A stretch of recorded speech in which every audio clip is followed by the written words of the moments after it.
Well, that night, I remember taking the inhaler before I drifted off to sleep. I already taken the antibiotic because it was about 5-6 hours later. And I drifted off to sleep, and that night turned into a night of light and love. It was magnificent. It was literally magnificent. I actually remember how I left my body.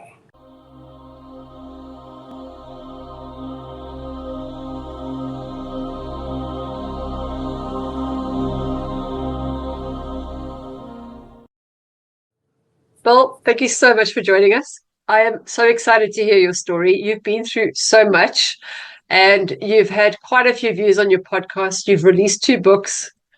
You're going to share a lot of information with us, and I don't want to just give it away. So I'm just going to go right in and ask you, what is it that got you to where you are here today? Well, and that's probably what you like. I had a near-death experience in 1994 in Tucson, Arizona. But let me give you a little short run-up to that. I was born and raised in Brooklyn, New York, in the U.S., and my mom and dad owned a bar and grill across the street from the baseball field. And my mom was a very big cook in the neighborhood, and she used to have all the ball players. And so when I was a little boy, I'm going back to the 50s now, the 1950s, because I was born in 52. So I was 5-6 years old, and I was getting to meet the Dodgers and everything, the most exciting time in my life. And then growing up, I had a brother, my brother Peter, passed away when I was 16 years old.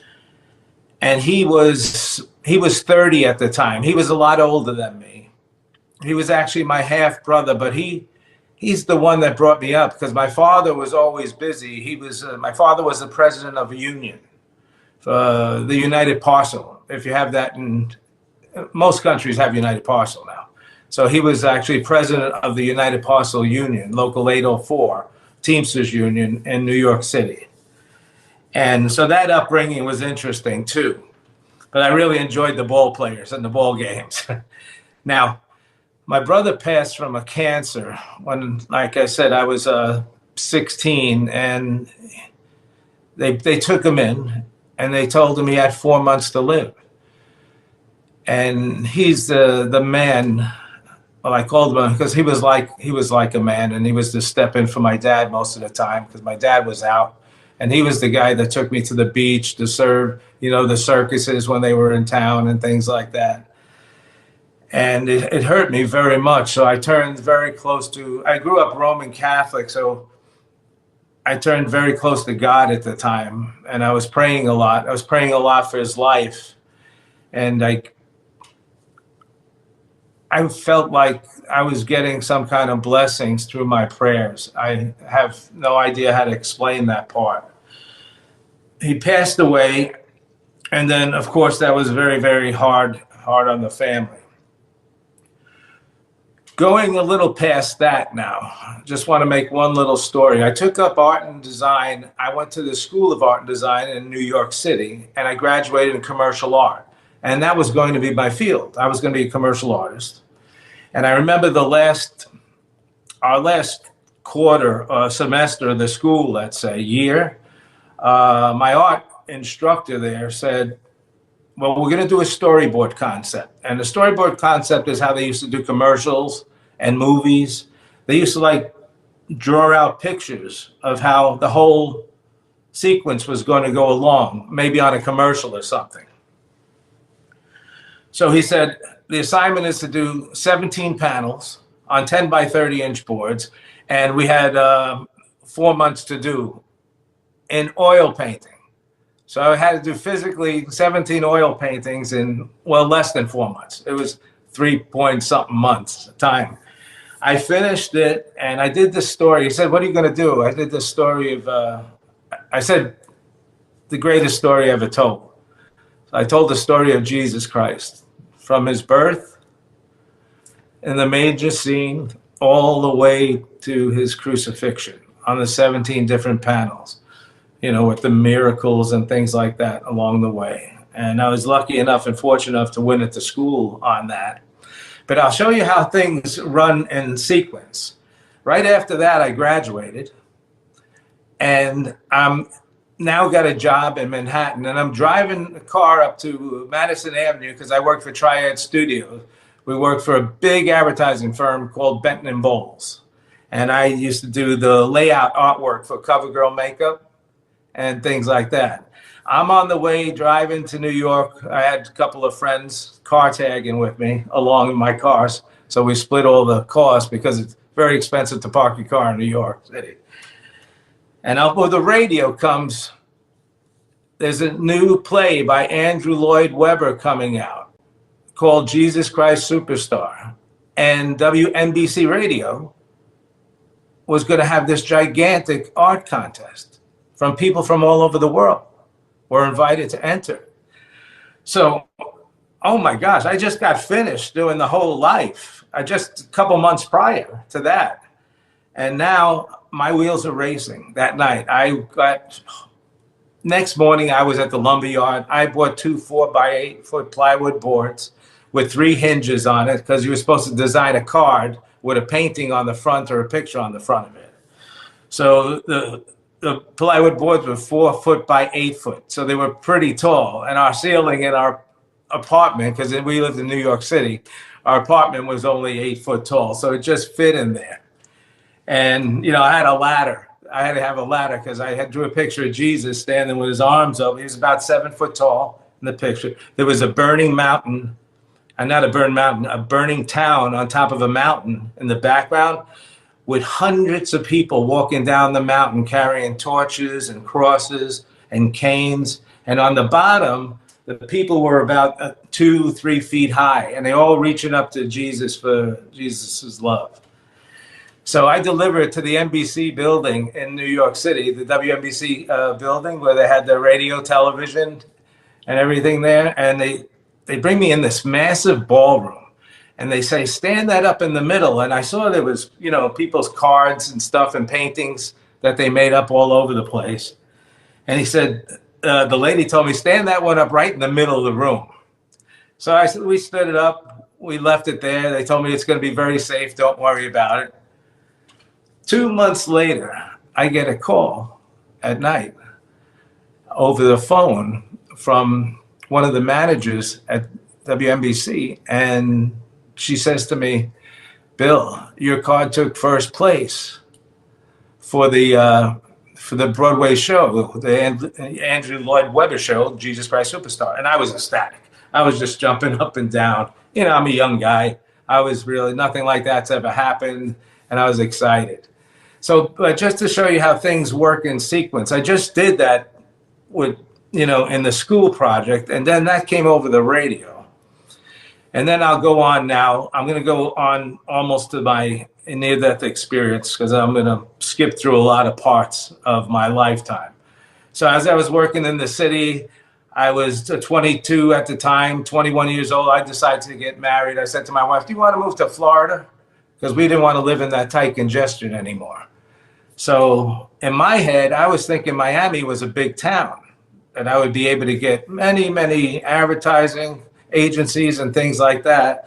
And luckily, she got a job as a legal secretary. When we get down to Miami after we get married, and there's no jobs for advertising. They job everything out to New York and Chicago. So now, we didn't have computers in those days. All I knew from my father had stories about Miami Beach and, all that stuff, how they used to go down for the convention every year in the Teamsters. Once a year, they had a big convention. And anyway, that made it a little difficult because I couldn't find a job. But luckily enough, she got a job. There's something that happened in the interim while I was waiting to find something, because I took a job driving a taxi cab. A lift, as they would call them over in Europe. So I took a job just to do something. And I met a man by the name of Nigel Nottage. And he happened to be the lawyer for Mr. Howard Hughes in Nassau, Bahamas. And him and his wife asked me if I wouldn't mind driving them for the night. We wound up going to dinner. I'm not going to go through the whole story and all that, but he told me a story. And he looked at me and he says, Bill, this is after I told him I was going to be an artist, commercial artist, and be a painter and things like that. He says, you're not going to do that in your lifetime. You're going to become a merchant and you're going to travel the world. And I looked at him like he had two heads. You know, at the time, my head was completely stuck in staying in that field I was in. But 10 years after that, I became a merchant and I traveled the world. It was like I met somebody that night, and I was with them for probably about 8 hours altogether. And he told me a story, invited me to dinner and all that stuff about himself and how he was from England, but he worked in Nassau, Bahamas, like I said, for Howard Hughes. And they told me this story that led into something that had to do with me. If somebody was interested in the book, okay, can look at that. Now I'm going to jump forward to my NDE, where that happened at. After that happened, I became a paramedic, just to update you, because that's going to be part of in stories in the NDE. I finally found a job in Miami that when I couldn't find anything in my field, and I took a job as a paramedic. I went to medical school, you know, for a year to get my badges, I call them. And I worked emergency rescue. And it was probably the most exciting job of my lifetime. You know, I've done things on that job and seen things that you could never imagine. So from that, 10 years later, or about 7 years later, that left me into my own business where I wound up becoming, I just wanted to show you how the sequence worked. I wound up becoming a merchant, and then I did trade shows all over the country. And I had about 40 or so of them a year. And I did travel the world and buy my merchandise. I wound up being in the jewelry business. And I designed jewelry because I was in art. Nice. So I got into my art again and I designed jewelry. And it was wonderful. And we did this show out in Tucson, we did every major city in the country. We did New York, San Francisco. We did this show, it's 1994 now. The show out in Tucson happened to be the biggest show of the year because people from all over the world came there. It was the biggest gem and mineral show. But I sold jewelry and watches and sterling silver and, you know, lesser priced items, you know, like a lot of fashion goods with 925 sterling. I'm at this show now for 4 or 5 years. We've done this show. And the first day we got there, people are coughing. And you've been in a convention center while they're doing big shows, trade shows before? Okay, so picture this. Yeah. The whole city is a trade show. It's not just a convention center. Every major hotel in the city, all their ballrooms are filled with vendors. The vendors even work out of their hotel rooms. And people come from Africa, Australia, Asia, Europe, all over Europe. They basically come from all over the world. And, you know, that time of year here in the U.S., and something very bad was going on. On the third day, the lady in the booth across from me, she just dropped to the floor. And my old paramedic skills kicked in. I went over to see how she is. So I picked her head up. I put it on my lap. I just wanted to make sure her airway was good and she was breathing good until the paramedics got there. As soon as they got there, I left her go. But when I picked her up, I noticed she was hot. Like she must have had a very, very high fever. I could feel it coming through her clothing. That's how hot her body was. So everything was fine. We were doing great. Business was fantastic. That night, I start coming down. Well, I must have been exposed to it since the first day because I was dealing with people that were coughing all over me the whole 3 days already. And I thought, I'm not going to catch this thing, but I caught something that was deadly. And when I say deadly, it was deadly because I've had the flu in my life. I've had pneumonia in my life. I've never had anything like this happen to me. My throat swelled out to here. It was that big. You know how your glands get big if you have a sore throat? Well, I'm telling you, it was out as big as my head. That's how far my throat was out. It was so painful, and I barely had any airway. I could hardly suck in air to breathe. It was tough. I had to sit myself up in bed because I didn't feel like I could breathe right laying down. I woke up the next morning.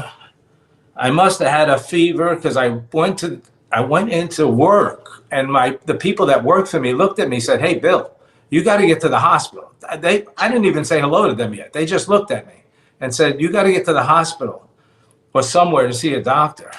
So I went over to the hospital. The hospital was so busy.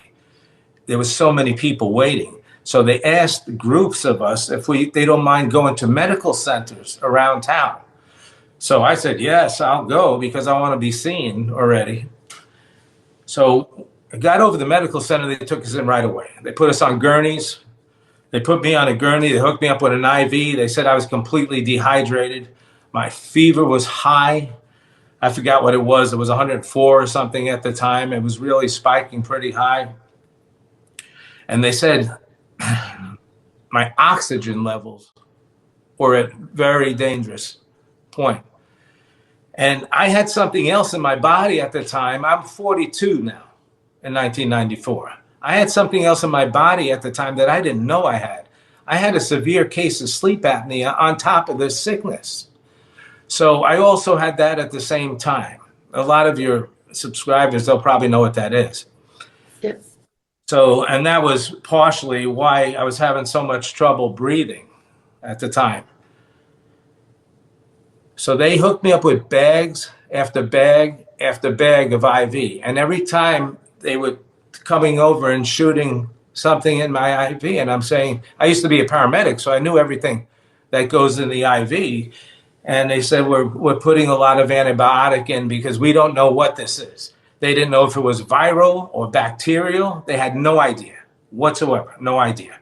And it's now 7:00 at night and the medical center's closed. They're not like the hospitals. They don't stay open. They're regular businesses. So they give me an inhaler to take back to the hotel room with me where I was staying. They give me a little bottle of antibiotics. And they said, in the morning, if you feel the same way, get yourself into the hospital. Well, that night, I remember taking the inhaler before I drifted off to sleep. I already taken the antibiotic because it was about 5-6 hours later. And I drifted off to sleep, and that night turned into a night of light and love. It was magnificent. It was literally magnificent. I actually remember how I left my body. I physically remember the story I'm about to tell you is probably one of the most in-depth near-death experience stories you might have ever witnessed. But I remember seeing myself leave my body. I left my body. They say the eyes are the windows of the soul. Yep. I had left my body through my eyes. I saw myself leaving my body. And now I'm in this beautiful, magnificent, glowing green mist, like the color of life. It is like a fern in the spring, but magnified 1,000 times. It was just magnificent. And now I'm floating around the room. I'm floating over my body and I'm feeling light. I'm not only feeling light, I've got this feeling of love and warmth that's come over my whole being. And I'm experiencing this, looking down upon myself. At this time, I still realized who that body on the bed was. I understood that body was me at this time. Soon as my spirit told me that body is no longer alive, the light came from behind, lit up everything. and physically turned me. I remember it turning me. I don't remember turning because I had no control of it whatsoever. It physically turned me and drew me right into the, I call in my book, the gateway. This beautiful tunnel of beautiful color and light swirling. And I remember being drawn into this tunnel, and now I'm moving, and I'm moving faster and faster, and I'm feeling more protected and loved than I've ever felt in my life. I could see how fast I was moving, but I didn't feel air. I didn't feel anything. All I felt was love. I almost felt like I was being cradled, like, someone was holding me. And I'm moving completely. I feel like I'm moving through the cosmos now. I feel like I'm seeing nebulas off to the sides. I remember my arrival. I will never forget this part. I stopped, which I'll call heaven because I believe in God. And I said, I remember this, saying it out loud, completely out loud. I'm home. I'm finally home. Thank God I'm home. And it was so beautiful because there was other spirits around me that I felt were family and friends. And then for the first time now, this is the first time since I left my body, I hear another voice. I hear this soft whisper in my ear say, yes, Bill, you're home. You're home in the light of God. My name is Antonia. I am one of your guides. I was with you on the way home. I had no idea anyone was with me. I had nothing, no imagination in the world, other than that part of me feeling like I was cradled, going through, which seemed to be traveling at the speed of light. I felt that love. That love might have been radiating through her as well, because we're all connected. We're all connected on the other side. Your knowledge, your wisdom, as soon as you get over, enhances so much. The communication that I felt with family and friends are wonderful. But Antonio says, Bill, you have two other guides.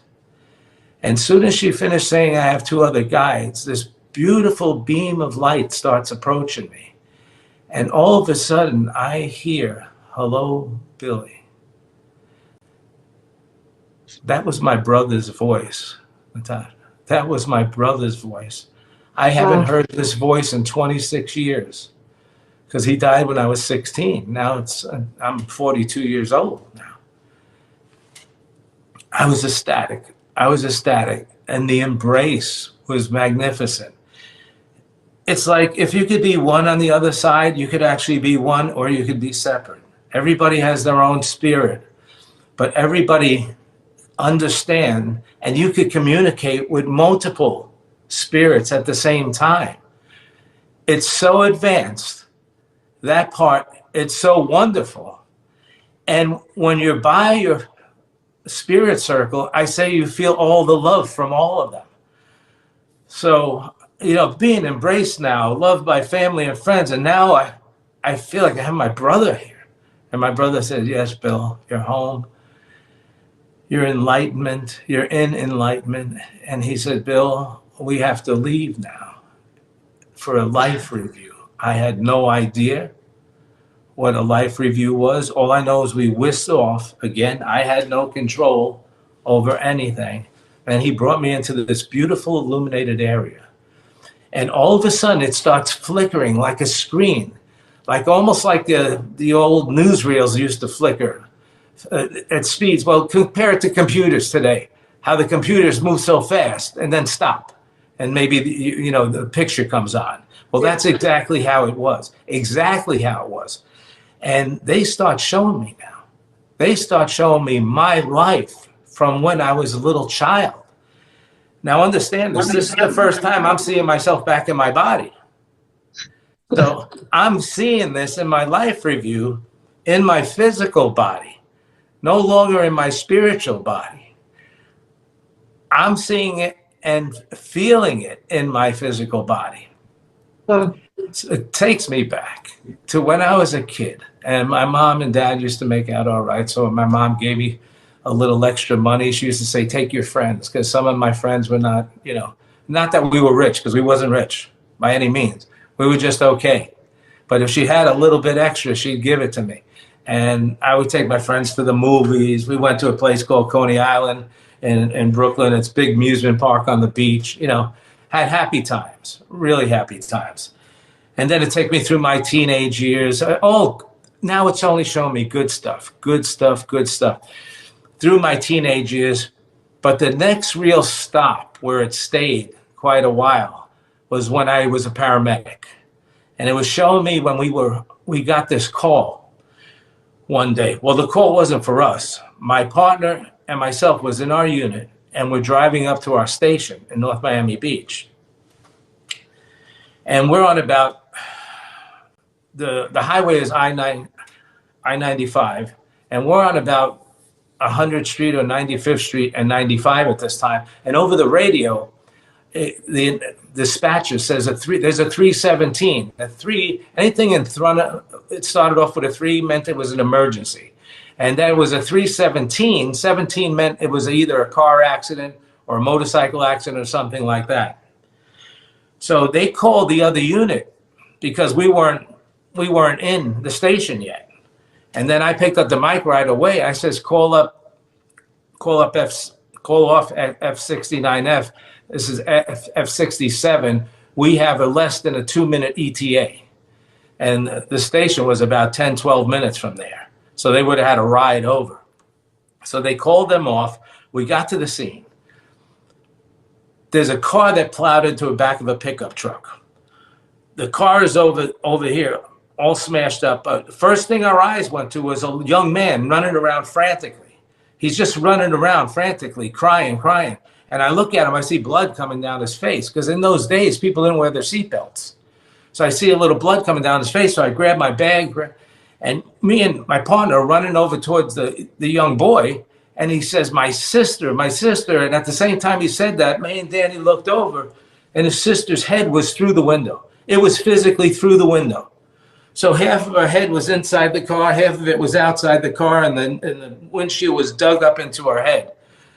And at first we thought she was dead. But then when I got to the body, I saw there was some kind of movement going on. I said, Danny, he looked at me, I looked at him. In our minds, we was, in those days, you're supposed to wait for the fire trucks to come with the cutters. But we couldn't wait. She had already lost so much blood because she's been bleeding. Luckily, we got there so fast. She's been bleeding for a couple of minutes. The patrol officer that was on, the state trooper, was right on the accident when it happened. So he called. So this could only be maybe 2-3 minutes later after it happened when we were there. So I said to Danny, he looked at me, we assessed it in less than 10 seconds and said, we got to get her off inside. So I went outside the window on top of the car, and he went inside to ease her back as I passed the top part of her head down to her. So now he has her, I run around, I grab the gauze pads and put it in my hand, and I hold it on the top of her head, and we run her over on the stretcher. We run her over to the unit. And we pick her up and put her right in. Her brother jumps in the unit with me. Now, she's completely unconscious, but she's still moving and breathing at the time. So now I got her head, I have my hand, and I have my other hand under her neck cradling her head, because I didn't know if her neck was broken or whatever. All of a sudden, her body starts to seize, like she's having an epileptic seizure. The body's in shock now, and the body's seizing. But she's completely unconscious. Her body's seizing. I turn around and yell to her brother, God, help me.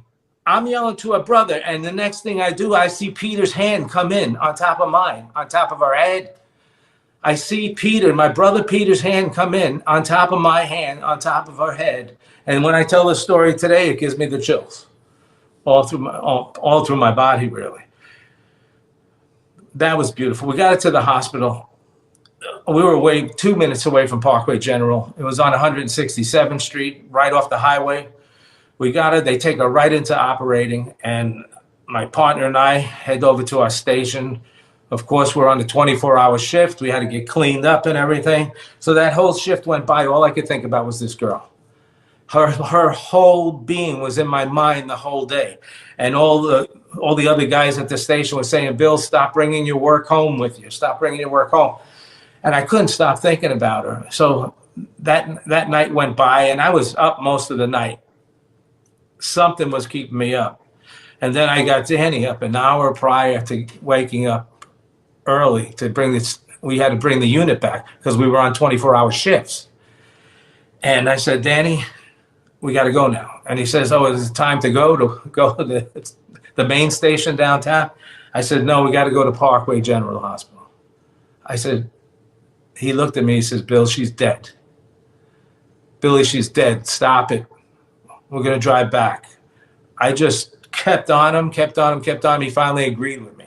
He says, we'll never make it in time. I said, I woke you up an hour early so we can make it. We got to the hospital. I know we both know all the nurses in the emergency room. And I think the nurse's name was Becky. I'm not sure.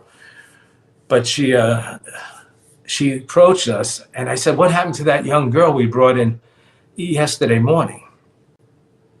And she looked at me and she says, Billy, you want to meet her? I was ecstatic. She brought us up to her room. The girl was literally sitting up in bed eating Jell-O. She's eating Jell-O. She got a big turban on top of her head. I noticed her face, and I said, thank God. Her face only had little minor scratches on it. And she was fine. She was talking. She says, who are you? And her brother was sleeping in the chair. Her brother popped up because he must have heard our voices. And he screams to his sister, that's the man that saved your life. And that was unbelievable. That was unbelievable. Okay, so on and on with a couple more good things, but I'm not going to get into how many. They show you your whole life review. But now they switch it over to the bad side, the wrong things I did in life. Again, it starts when I'm a child. Again, and as a child, you all do different things. And as a teenager, you're not doing such great things in your life. You're all doing things you're not supposed to do. Your parents are telling you not to. But I never felt like I really did anything really bad. Or did I? That's how I look at it now. Yeah. Because I hurt a lot of people in my lifetime. And I didn't realize that hurt. When you're young, you're not an adult yet. I call it, those were the young and dumb years of my lifetime, and selfish years. I had, after 7 years of being married, I had a 2-year-old son, and I had decided to leave the marriage. I'm not going to say what it was. It was selfish reasons, But the thing is, I didn't realize at the time the pain I caused. I caused this pain where now I physically became the pain. Don't forget, this is my life review. So I become their pain. It was horrible. I was experiencing such pain that I've never felt emotional pain that bad in my lifetime. And then what happened is, on and on to a couple more things, to a point where I finally said, I can't take it. Please forgive me. Dear God, please forgive me. I remember saying that out loud, and all of a sudden, everything just dropped. The greatness just dropped. Now I'm back in spirit form again. And Antonia says to me, look at yourself, Bill. Now, I was a floating mist, remember? Like I explained it. And all these other spirits, and I called my guardians my angels, they were beautiful beams of light. I looked down, and when I'm in spirit, I still felt myself looking down. I look at myself, and I'm this beautiful beam of light now, light, full energy, like abundant energy. Now it's like knowledge is growing within me, almost by the minute. And it was so wonderful. And I don't know, at that time, I felt like over all the years of being a paramedic, because I did that for quite a few years, I've done a lot of good. I try to keep people as best as I could alive on an everyday basis. I had death in my hands every day. I did CPR every single day on people. And I was fortunate enough to bring some people back to life that was dead for over 30, 40 minutes. And I was brought them back because I never stopped doing CPR. People called me off them. I would stay doing CPR on them. And I believe that's the reason why I was blessed with this, to be shown all this. I believe because of all those years of doing that work, and I put my heart and soul into doing that work, because that's how I was raised by my mom, to do the right thing.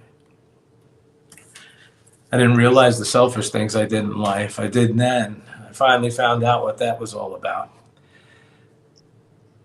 Then Peter and Antonio announced my third guardian, Orrin.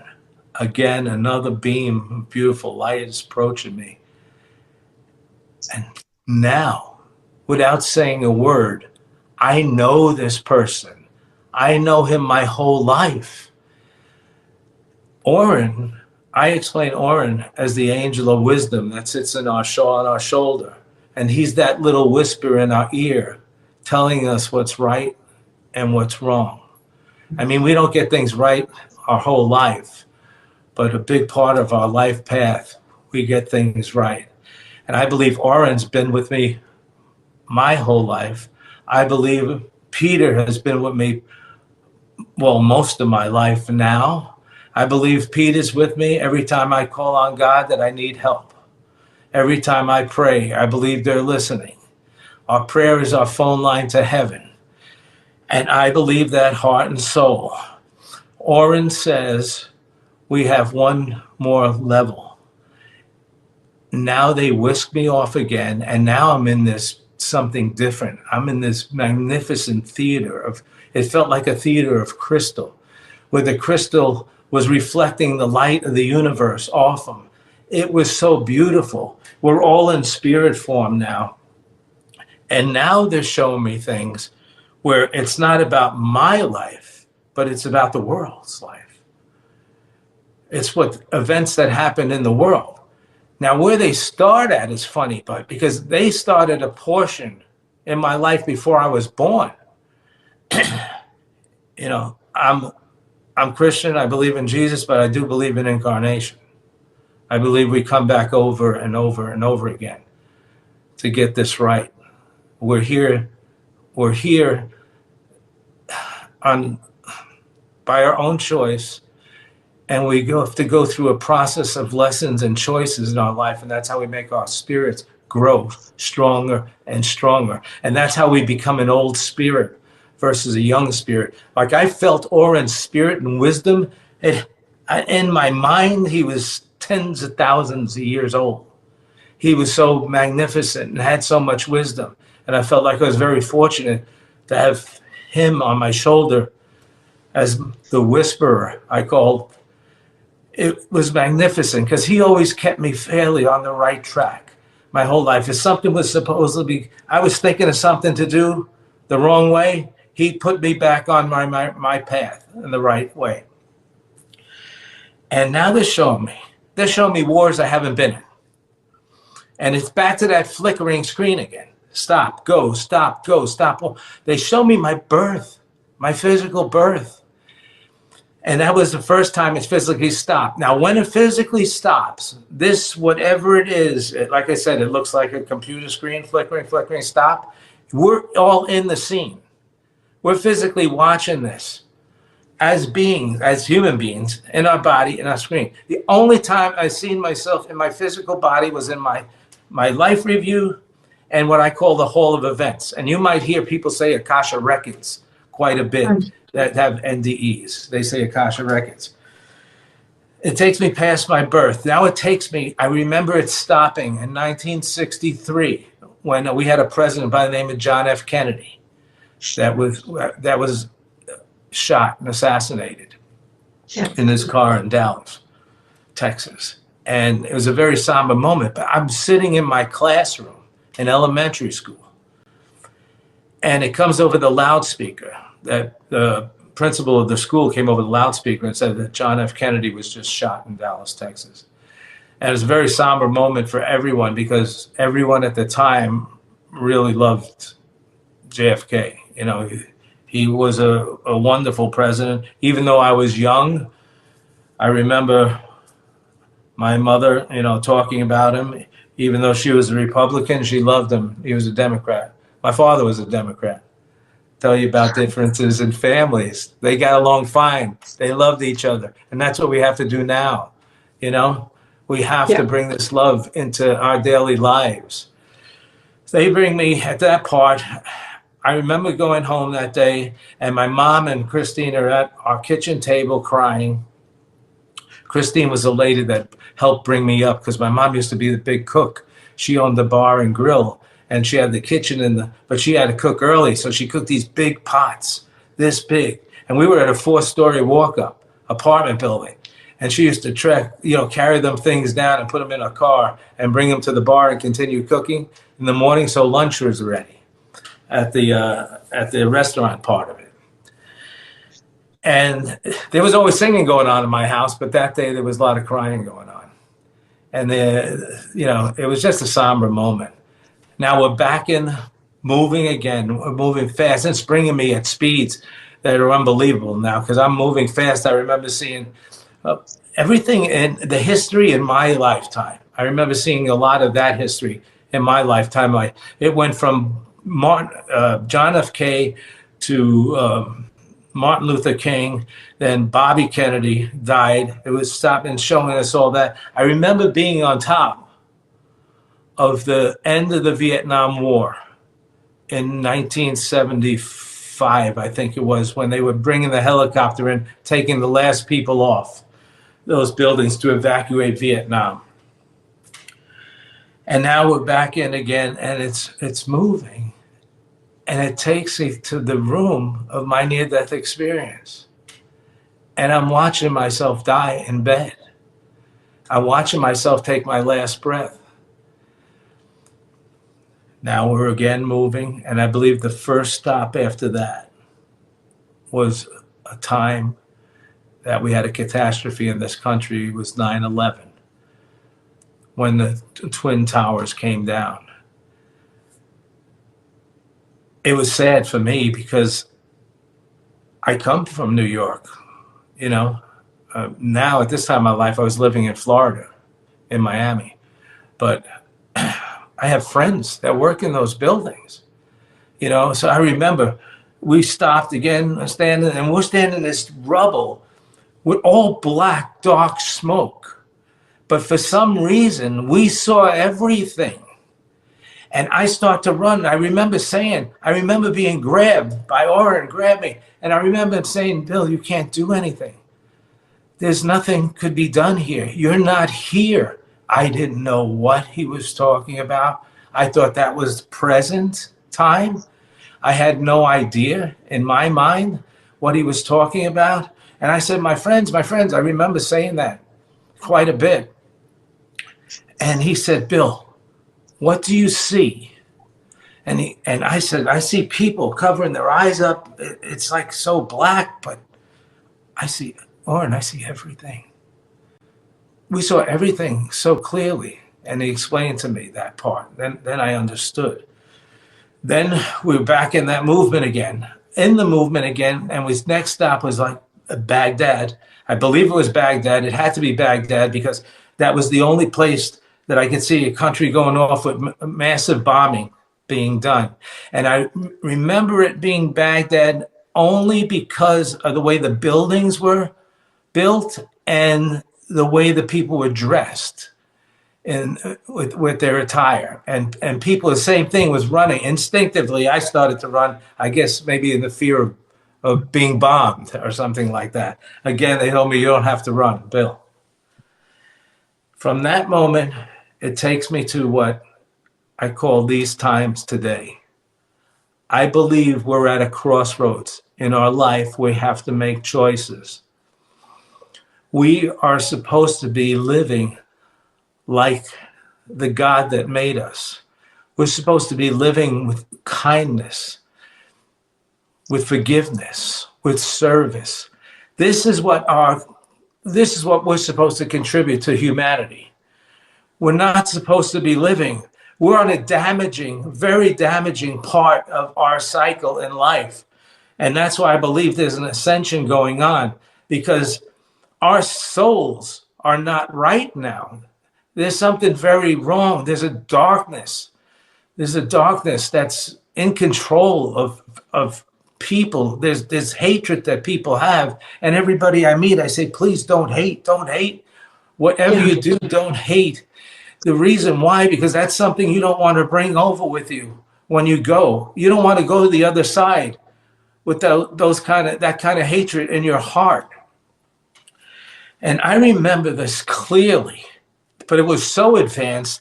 They show me planes of different scenarios that's going to happen over this. And they take me to 2 physical planes, but there was many in between. They take me to one plane that's so bad, so scary, like life didn't mean anything anymore to people. It was like the movie Mad Max with Mel Gibson.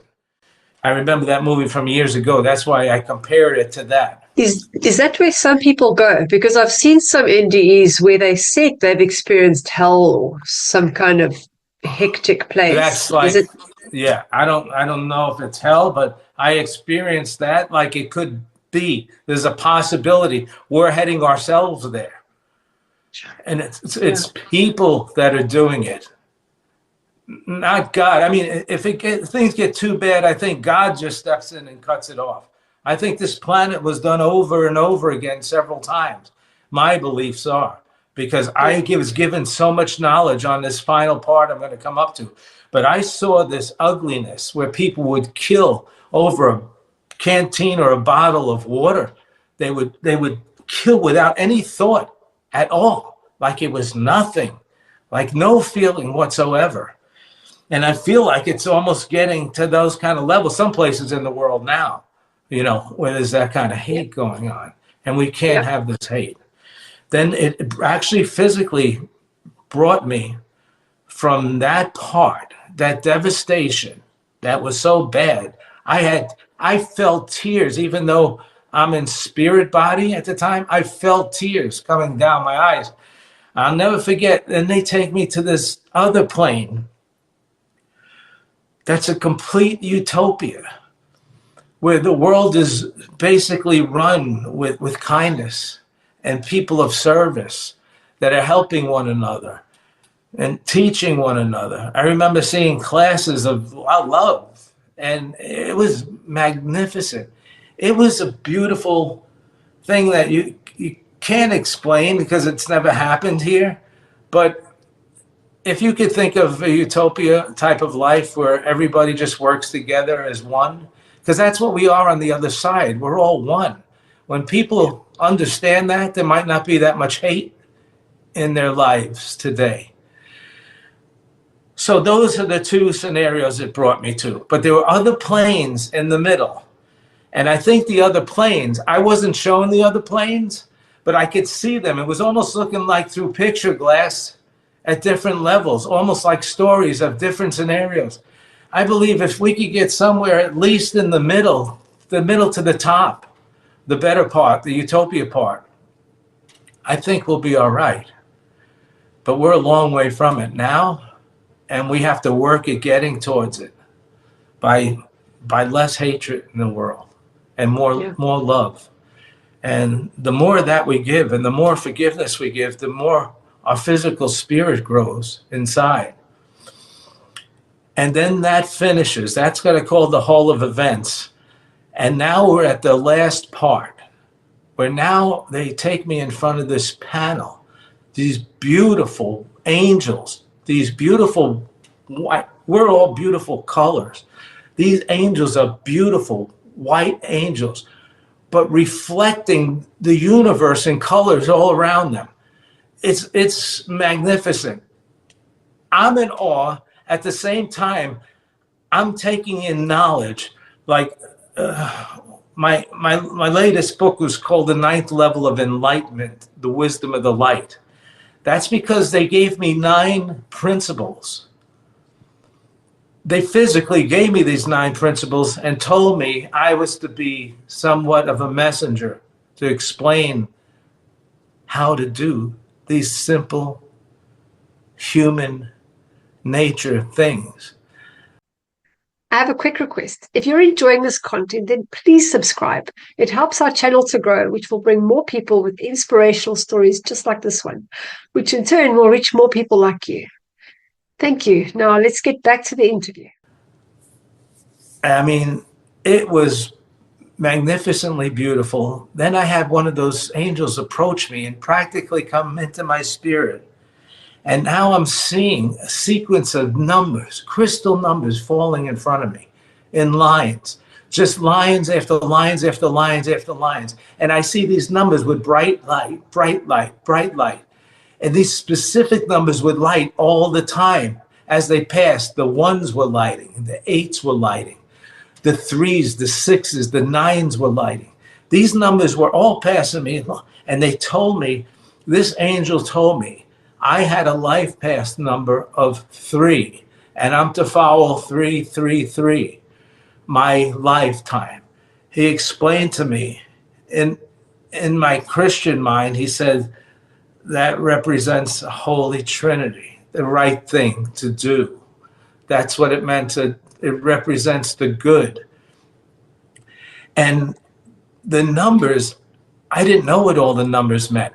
He said my life path number was 3, and he gave me an alert sign. He said 66 is your alert sign. Now, that wasn't new to me because I already knew those numbers for some reason. In my whole lifetime, there was patterns of these numbers that would come up on specific occasions. Now, they could be great occasions where something was wonderful that happened in my life, or it could be something that bad that happened. But they explained to me that was my alert sign, and I already knew in my soul that that was my numbers. I had those numbers already. I knew nothing about the 3. I learned about it since then, and that part's pretty amazing, I have to tell you. And these numbers, the 369, the 1, and the 8, are very important because the 1, they explain, represents God in the universe. The 8 represents eternity. So it's God for eternity. 1 and 8 are 9. 9 is the highest number in the universe.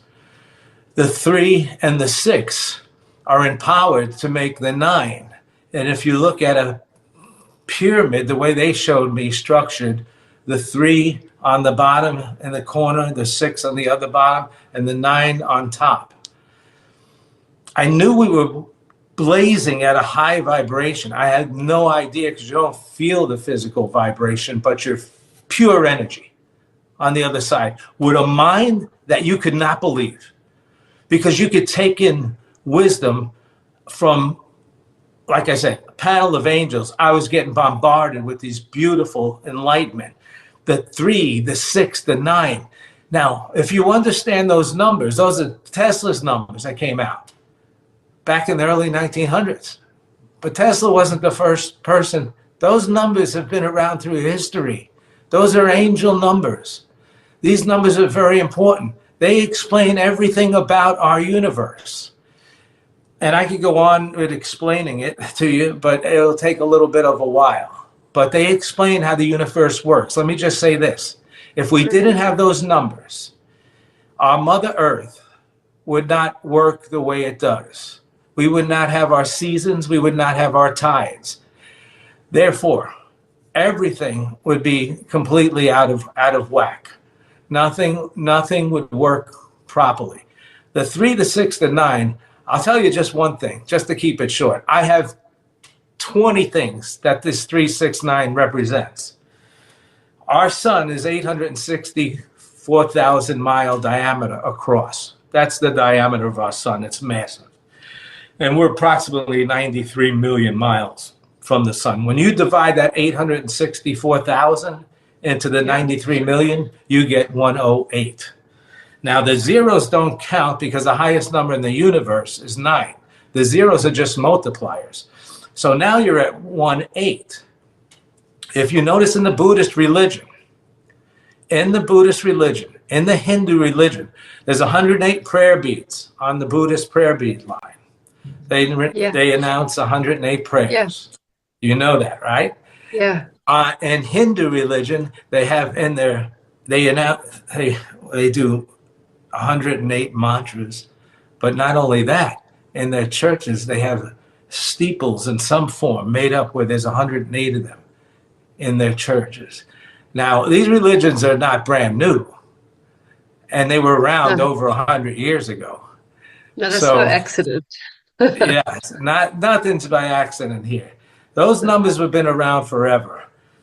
If you take the 108, remember I told you it's the exact distance. It comes out to 108,001, but the whole start of the 108. Our radius of our moon is 108, the radius of our moon. Same thing with the distance from the moon to the earth. If you take the diameter of the moon, it's 2,160 miles. You divide that to the 233,000 miles to earth, it comes out to 108. So everything comes out to 108. So now you take this 108, you divide it by 6, you get 18. So 18 divided by 6 is 3. 6 and 3 and 6 are your core numbers of the universe. 3, 6 equals 9. And that's the top of the pyramid. Yeah. And I could go on and give you different scenarios, but that's enough on that. One final thing to make this, I've been probably bending your ear for over an hour. Yes, it's lovely. You're welcome. This beautiful spirit approaches me. Beautiful, young, glowing spirit. Now, I'm completely a being. I'm a whole spirit now, with nothing but love in my whole being, connecting with the universe, with God. By the way, God is the light. God is everything. God is alive. The only thing that people don't know is God has unbelievable wisdom and knowledge that he gives us. And he gave this to me through the 9 principles of enlightenment, through these beautiful angels. So this beautiful spirit, she approaches me and she says to me, "You must return." And I remember instantly saying, no, please don't send me back. Please don't send me back. So she says, "You understand the 9 principles of enlightenment?" I says, yes, I understand the 9 principles of life. She says, "You must return." Just like that. And I said, "I don't understand." I was fighting. I was arguing. I didn't want to come back. I had no want at all. Even though my wife was pregnant at home with my middle son in her belly. I didn't know that anymore. All I knew was my spirit life at this time. She said it a 3rd time. But this time she said, "Dad, you have the 9 principles. You have the understanding of the 9 principles of enlightenment. You must return. Dad, I am 6 of 6. And the next thing I know, I'm being pulled back through the vortex, not as comfortable as going. It was horrible. And then I'm pulled back, and I'm zapped into that body again. I'll never forget it because it was like dropping a lead weight on that body. And that body thumped and nothing moved in my body. The only thing that moved was my throat. I could take in air. At that time, I didn't know how long air, but I brought back people that were dead for over 60 minutes while I was a paramedic. And when I'll tell you the last part of this, okay? I'm in my bed now. I can't move, so I think I'm paralyzed. All I have is this memory that's still embedded in my mind like it was yesterday. I still feel this like it was yesterday, Natasha. It was unbelievable. And after a little while, it must have been only a few minutes, but for me, it felt like 10, 15 minutes. I started feeling tingles go rushing through my limbs and my legs and my arms. You know how when you fall asleep on an arm or a leg, it goes completely dead? That's when I was zapped in my body. That's how my whole body felt. Completely dead. No feeling in it whatsoever. I remember reaching over, grabbing the phone and saying, get somebody in my room, maybe one of the people that were working for me or whatever. And next thing I know, I wake up and I'm in the hospital. So they bring me over to the hospital. And I'm back on oxygen. I'm back on the IVs again. And I'm in total fear what to say to the doctors. I have no idea. They say, well, you know, you still have this virus. You're going to have to take medicine for a while, or bacteria. They still didn't know what it was. It was only the 50, you know, it was something a little strange because, like I said, people from all over the world come in that, Yeah. you know, and, you know, something different came in than a regular flu. Anyway, the last part of the story is this. Years later, in the year 2000, my daughter, my beautiful daughter Brianna, was born on the 6th day of June, the 6th month of the year of 2000, with only zeros in front of that. So she was 66. I've been enlightened since.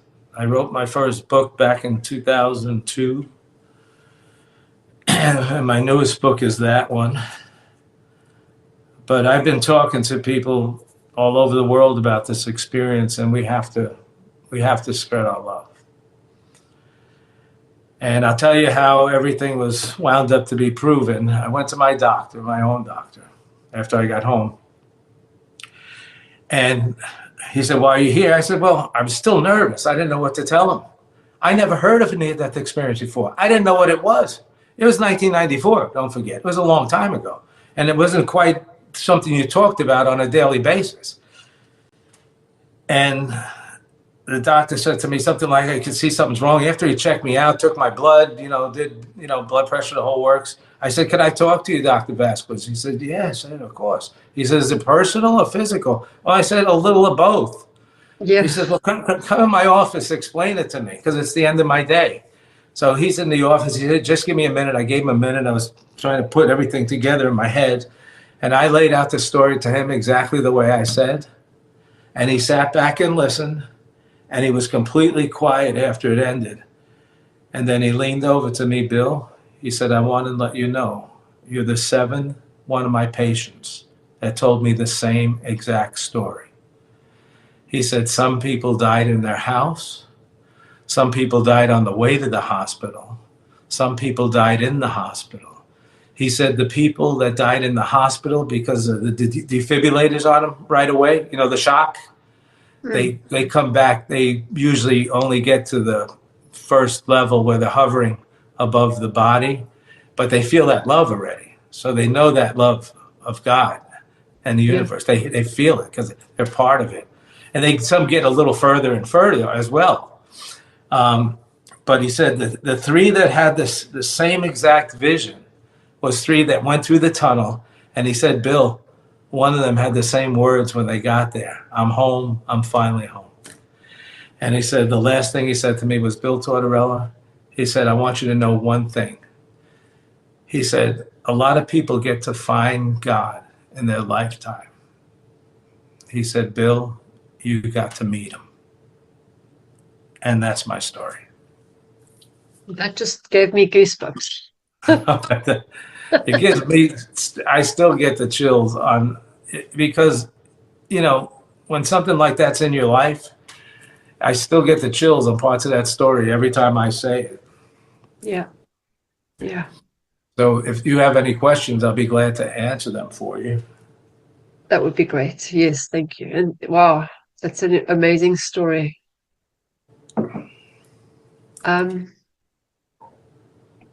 Just out of curiosity, you revived quite a few people during your paramedic experience. Were they unhappy with you? I lost a lot of people for doing that? You lose a lot more than you revive. But were they unhappy with you for bringing them back? Well, remember, I'm paramedic. When we get them back, we don't stay around anymore. Okay. They, So by the time we get them back, we're in the hospital, and I literally had one. There's a story in my book about it where I picked them up in North Miami Beach in the ambulance, went to the house, and me and my partner looked at the man, and we knew he was having a stroke right away because his whole face was caved in on one side.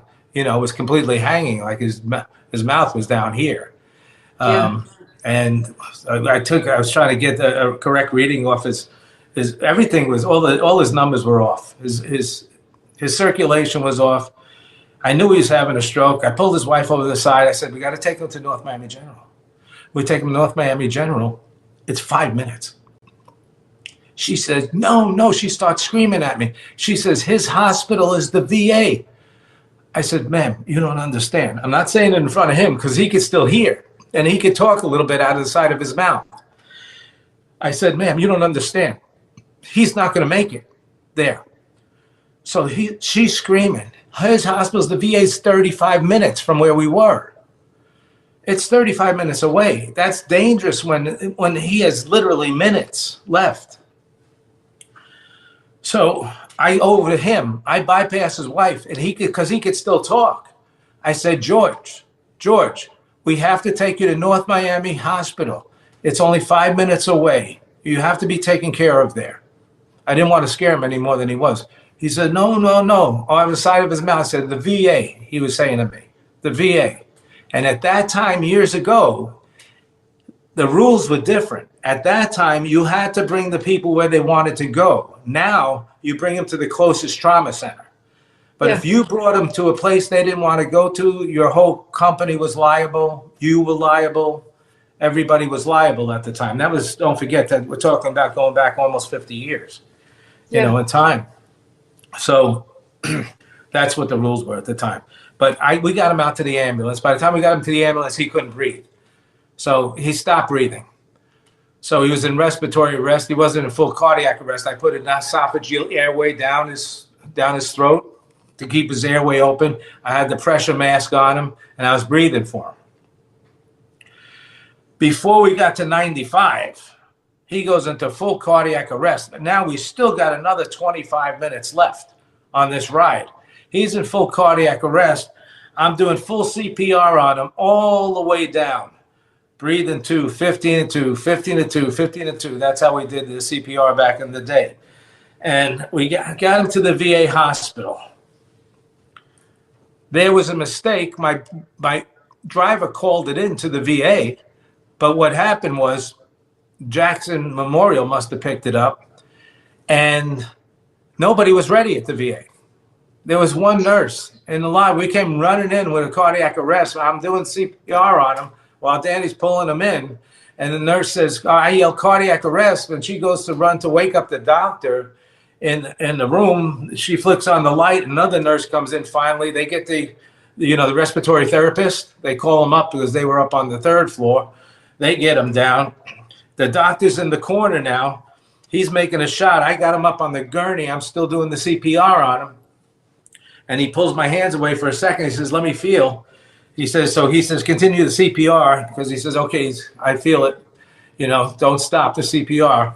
And he's making up a solution there with they used to shoot epinephrine right in the heart. So the doctor comes over to him, shoots the epinephrine in his heart. He says, continue with the CPR. I continue with the CPR, but then all of a sudden I feel his heart start up under my hands, and it's hit my hands like a locomotive. His heartbeat is hitting me. As I'm pushing down, his heart's pushing up like this. And I said, Doc, he's got a pulse. And the doctor came over and felt his femoral pulse again in his leg. And he said, yeah, you're doing a good job. I said, it's not me. He's got a pulse. He threw us out of the way. He put the stethoscope on the guy's chest, and he says, he's back, boys. And that was a good feeling, So that was one of the instances. But there were hundreds. That's magic. So many people that have passed away and come back to life again have come back with a gift. And I know the way you're recalling the story of what happened means you remember all of it. So Yes. all of that information that was downloaded, do you have any clairsentience, or are you psychic now? Do you have abilities that you didn't have before? I have, yeah, I've had abilities somewhat since then. I could recognize a person's feeling, their whole Yeah. aura, by usually touching them. And if I look Wow. into their eyes, I know if, well, I don't know everything about them, but I can tell you if this is a good person before they say hello to me. If somebody introduces me to a person, I go to shake their hand and I look Yeah. into their eyes, I know whether or not this person might be telling me the truth or not. Do I they feel it? If they, somebody has bad intentions, would they know that you've kind of seen through them? they have no idea. They have no idea. I I'm on a we're doing the LA gift show, one of my Yeah. shows. I'm on an escalator at Bonaventure. Escalator's underground at the Bonaventure. They had the parking lot goes like 4 or 5 stories underground. That's how their parking worked. It was a beautiful hotel at the time, you know, with those glass elevators going up the sides all around the building. It was the Yeah. nicest hotel in Los Angeles back then.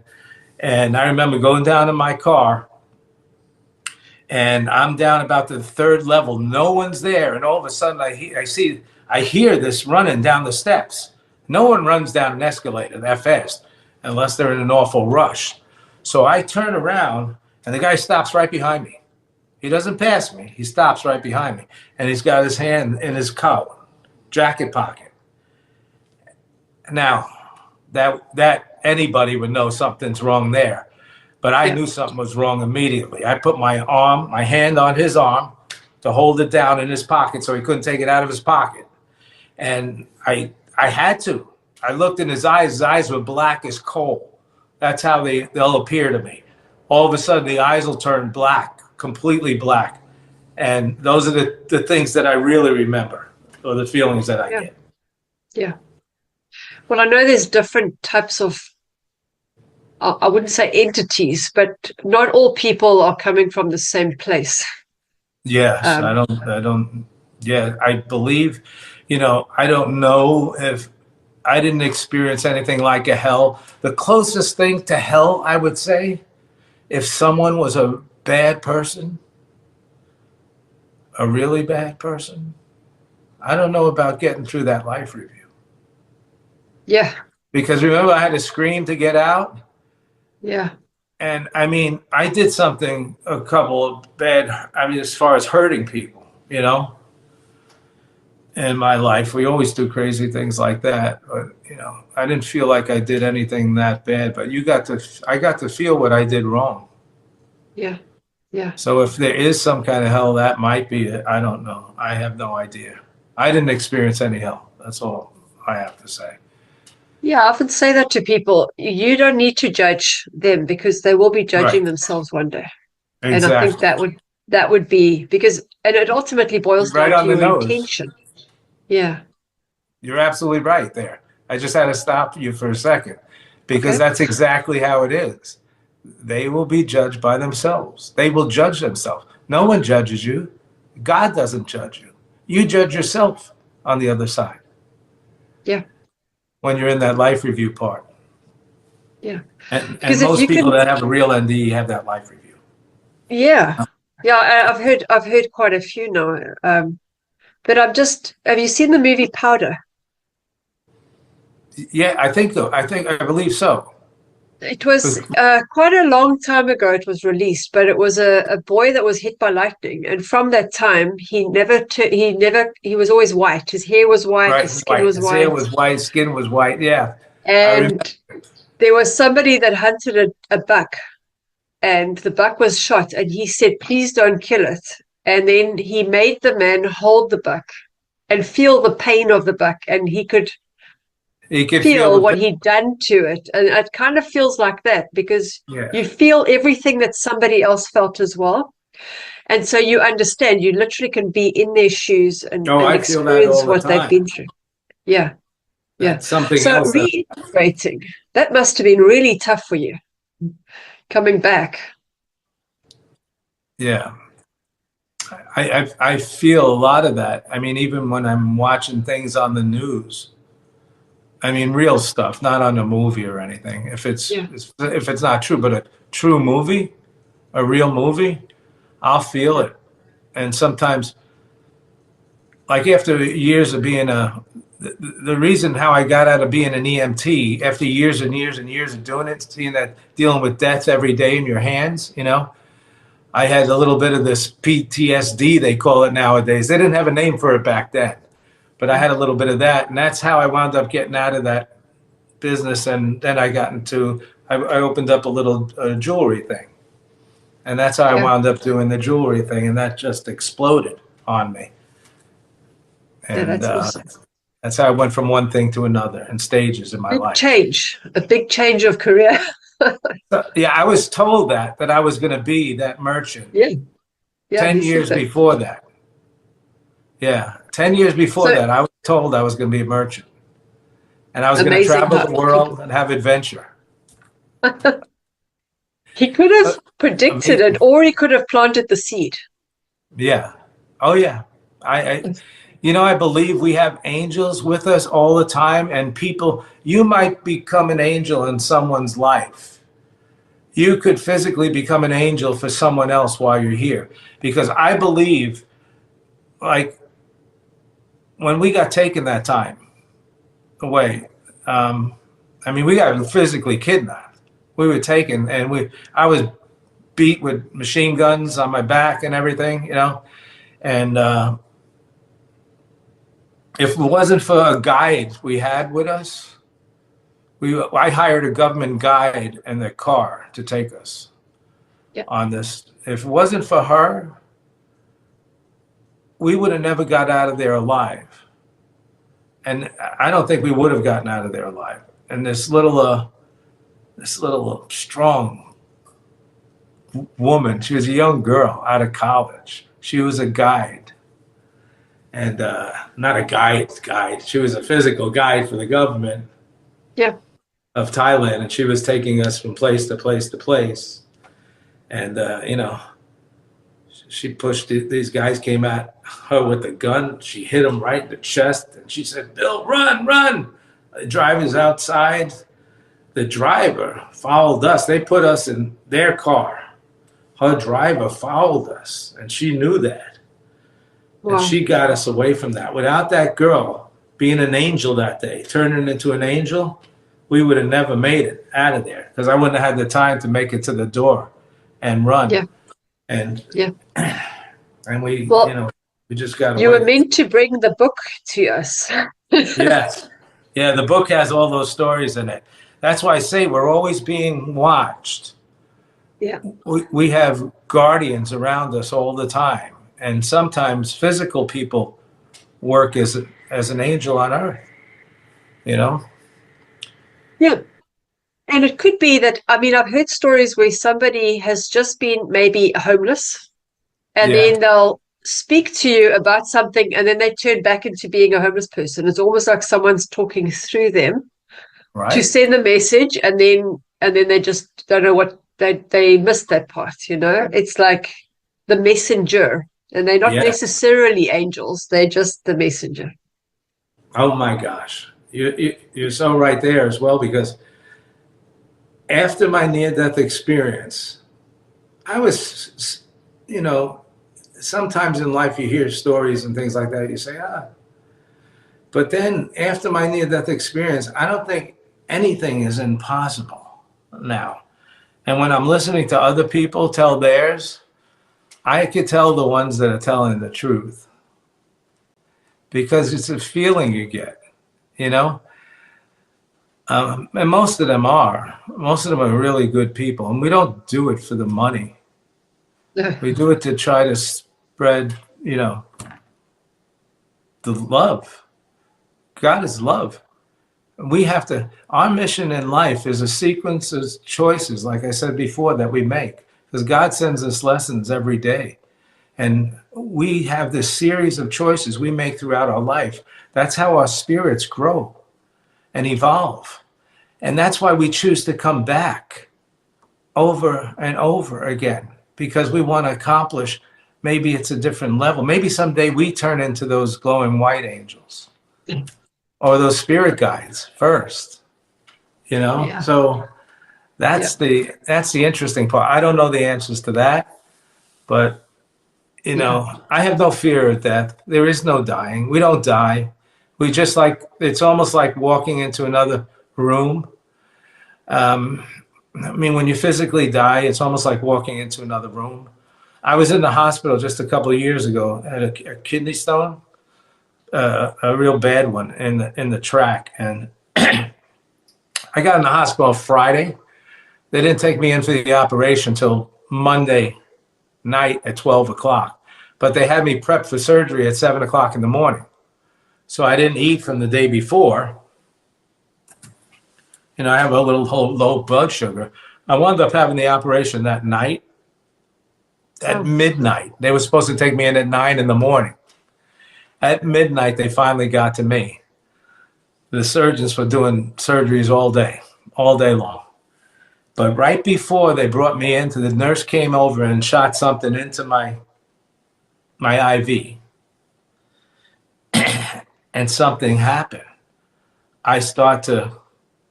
All of a sudden, I start to feel really very extremely woozy. And then I hear the nurse.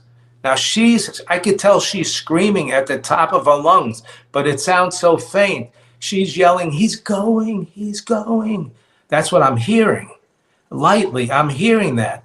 And then I black out, and the doctors must have came over and shot something else into me, to get me up. And then when I came to, they told me, but when she said I was going, I was already into the light. So I didn't actually leave that time, but I was in what I call that the in-between. And that's where a lot of people, if you ever hear someone that's a relative or someone that's passing away at home or in the hospital, and they say right before they die, they say there's Aunt Sandy, or there's Uncle Hank, or there's there's someone, their mother, their father, their sister, their brother. Don't argue with them. Play along with them, because they're actually seeing them. They make it easy for us to transfer over. Yeah. So they make it completely easy, a transfer. And in spirit, you're full energy, but they could appear the way they want. So when you're over at the other side, you recognize your whole spirit family. You're recognizing people you've traveled with for thousands of years. It's a little different. So you still recognize family. So it's should be exciting, not scary. It's not scary. You know what? I've heard a lot of people saying they left their body before they actually died.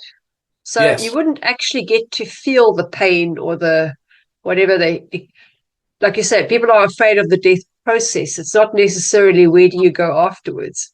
Right. But you wouldn't actually feel it. Well, there's people that happens to quite a bit. I have a personal friend that happened to, that I was working with for a long time. And I happened to tell him my story. This was like 1997. Yeah. And he said, "Bill, I'm going to tell you a story that happened to me." And he said he never told anybody else.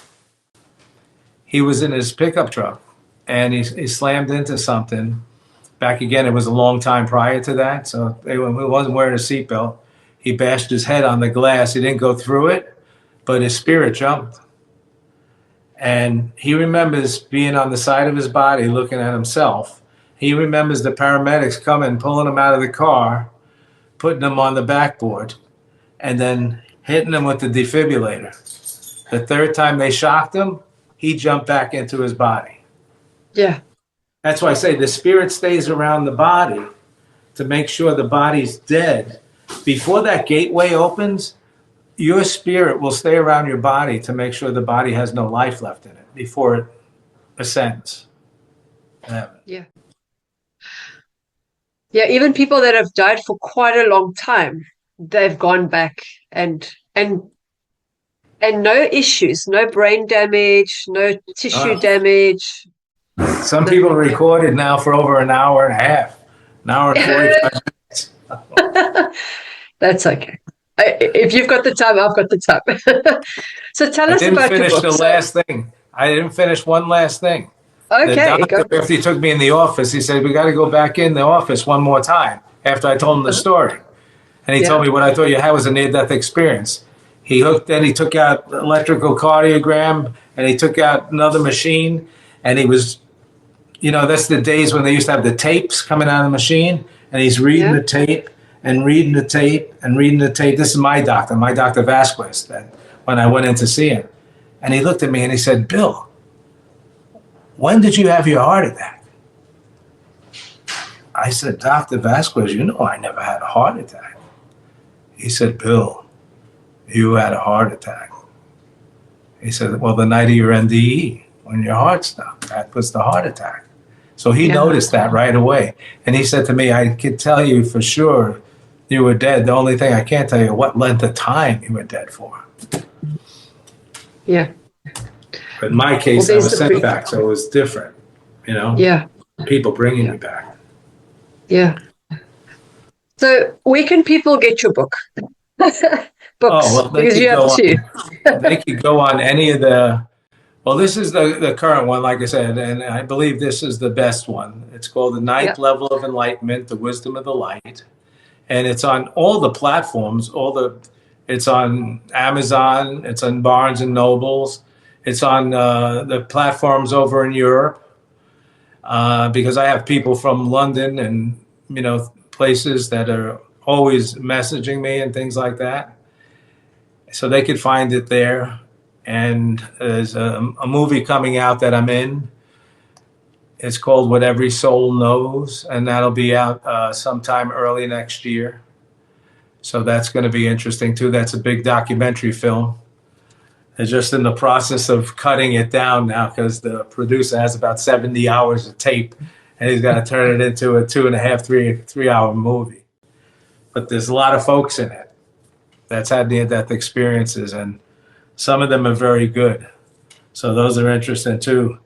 But my book, the one thing it does show you that we didn't talk about here, it shows you how we're sort of helped our whole life over, how they transfer over to help us when we're in need for help. So that's when, our spirit guides, and I call them my angels, my guardian angels, that's been with me my whole life, that I know for a fact.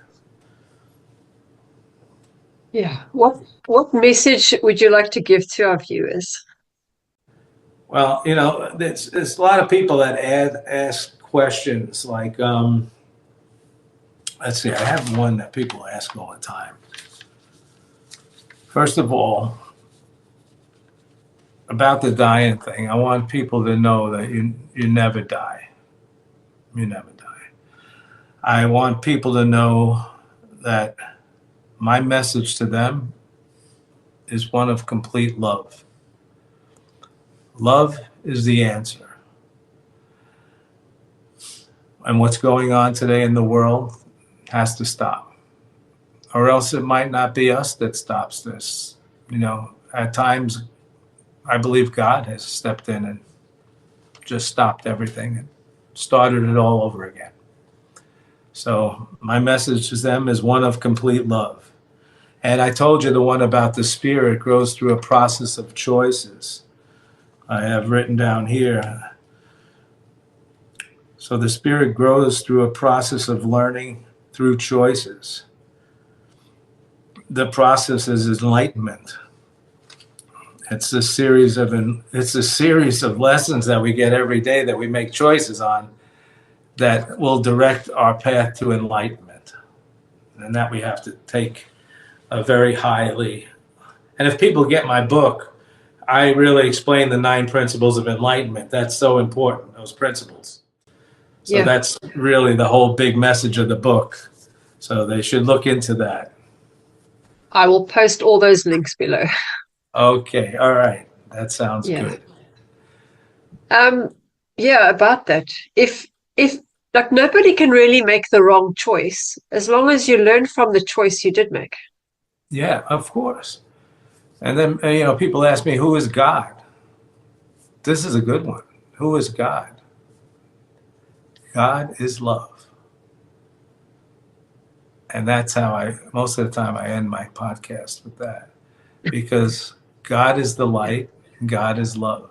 Just picture the universe as having enormous knowledge and wisdom that's so beautiful that there's only one God.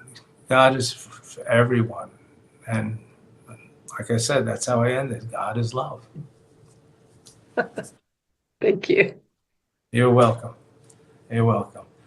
Bill, thank you so much. It was lovely hearing your story. And thank you You're for welcome. being so open and sharing it. I'm sure. Welcome, Natasha. I know that a lot of my viewers are a little bit older. And I think one of their biggest fears is maybe of what happens when we go, Yes. is their life.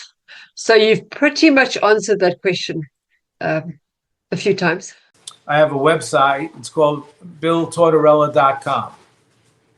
I will post that as well. It's my name, BillTortorella.com. That's my website. But my email, people want to get in touch with me, tell them to use my email, my regular email, the BillTortorella at gmail.com. Okay. And like I said, they can find the book on all the platforms. I don't know what platforms they have over there, the name of them. Is it Goodreads? Goodreads, Amazon mainly. Oh, you do have Amazon mainly. That's your primary? All right. Yeah. It's all over Amazon. Yeah, awesome. Yeah. All righty. Well, I'll certainly get hold of it as well. So I hope you do.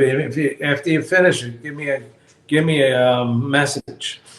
I will do that. I will do that. An email. And if you can let me know when that movie's out as well. I'll I keep a will. lookout for I'll that let you as well. know. I'll let you know for sure. Yeah. I definitely put that on the list. I got a list going with all the podcasters.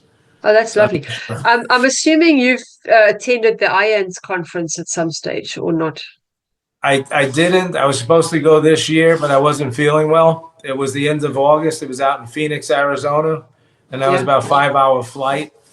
Wow. And I wasn't feeling up to it, so I actually had to call and cancel. And I'm sorry I missed it because they did a preview of the movie. Oh wow! They did a preview. I was supposed to speak at it. Oh wow, that's a pity. Yeah. Yeah, I was wondering if they have something like that here in Europe. In I don't know. I don't know if they have it. The only one that I know of is the IANS convention. And like I said, last year it was in Virginia, and we were doing some work. But this year I had it all set up to go, and I never wound up going. Okay. Well, thank you again. I really do appreciate it. And I hope a lot more people get to learn and grow and heal because the world needs it. Yeah. Well, get to that 9 principles. If people take in the 9 principles, they'll understand what they have to do. This is what the message was. To learn those 9 principles from the first to the last one. And like I said, you don't have to be a genius to learn these 9 principles. They're very simplistic, and they're not hard to do. You just have to follow them, and that'll take people directly through enlightenment. That's awesome. If they follow those 9 principles exactly the way they're laid out, that will take them to enlightenment. So, but there's some changes people have to make. Like I said, you can get across to your viewers. People have to get the hate out of their heart first. If I wanted to do a video about the 9 principles, would you be open to that? Or talk about it? I'd rather them get it, because if they watch it one time, see, we got to read it over and over again to understand it. Okay. I mean, and I got like in the principle of love alone, I got nine pages. There's 9 ladders of love. People don't even know how far love goes. So it goes to Mother Earth. Mother Earth is a spirit herself. Without her veins, we don't drink from her rivers. Without the trees, we don't breathe. So, and believe it or not, Mother Earth responds. So there's some interesting stuff in the book. That part they're not going to be able to do, the Mother Earth part, but all the other principles can be done very easily. I named a couple of them: choices, intuition, but there's some very serious ones in there that have to be learned. Yeah. All Okay. righty? And Done. I'll let you know what's going on with the movie and all that. Okay? Awesome. Yeah. All right. Thank Have you. a wonderful All right. day. Nice You meeting too. you. Bye-bye.